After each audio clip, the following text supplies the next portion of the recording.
बाईने ॲग्रीमेंट कधी दिले? जाग्यावर दिले.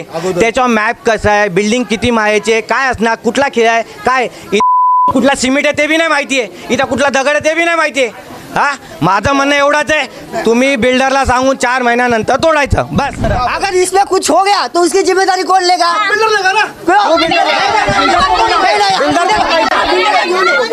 IOD दाखवा आणि घराला हात लावा. माझं म्हणणं एवढंच आहे की बिल्डरनी IOD दाखवा आणि हे करा बस. IOD दाखवून हे करा, हात लावा. हां, दादागिरी आहे. हां, दादागिरी बघा, हे बघा, लोकांना बघा कसा जबरदस्ती करून हे करतात, हे घरं तोडायला हे करतात जबरदस्ती.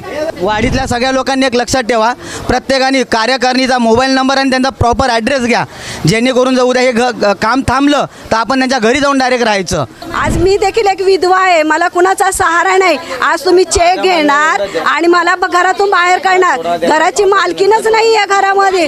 कुणी यायचं, कुणी उठायचं आणि बोलायचं का माझ्या बापाचं घर आहे म्हणून. सगळं खातं त्यांच्या नावावर आहे, कमिटीच्याच नावावर सगळं खातं आहे. गरीब लोकांचा काहीच उल्लेख नाही. बिल्डरचा मध्ये काही बोलतच नाही. बिल्डर नुसतं आपलं मांडी घालून बिचारा बसलेला असतोय, गंमत बघतोय गरिबांची. ॲग्रीमेंट चेंज करा आणि या लोकांना धमके देतात आणि हे देतात आणि बोलतात तुम्ही चेक घ्या, घरं खाली करा असे सांगतात की आता मला एवढं सांगा, रहिवाशांचं भलं करण्यापेक्षा हे लोक स्वतःचे भलं करायला लागलेले आहेत. पावसाळ्यात गेल्यावरती काम करावं, कारण की पावसाळ्यामध्ये इथं मच्छरचा त्रास आहे, पाणी तुंबण्याचा त्रास आहे. लोकांचे तुम्ही दरवाजे तोडणार, खिडक्या तोडणार, पत्रे तोडणार, मग त्याच्यामध्ये सांडपाणी होणार. सांडपाणी झाल्यानंतर त्याच्यामध्ये मच्छर होणार, मलेरियाची रोगराई होणार. एकतर कोरबामध्ये एवढे पाणी भरण्याचं काम चाललेलं आहे.